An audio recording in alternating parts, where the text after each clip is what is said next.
Pozdrav svima, danas je 5.5.2016. i prošlo je 26 tjedana na Rakutanu. Ne znam da li je stabilna kamera zato što je moram držati jer se puni ovdje.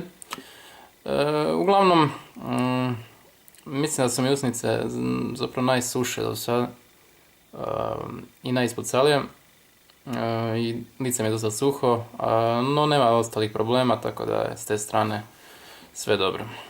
Možemo zoomirati. Lijeva strana dosta dobra.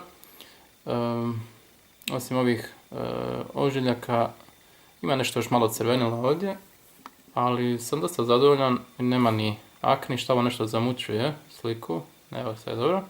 Nema akni, dosta dobro. Desna strana je dobro, isto je ok, nešto čini mi se kod je malo lošije, ali dobro, nema veze. Čelo je ko po običaju ok, nos i brada su ok, ali pogledajte mi usnice, jako suhe i ispucale, ovdje se vidi. Eto, odzoomirao sam.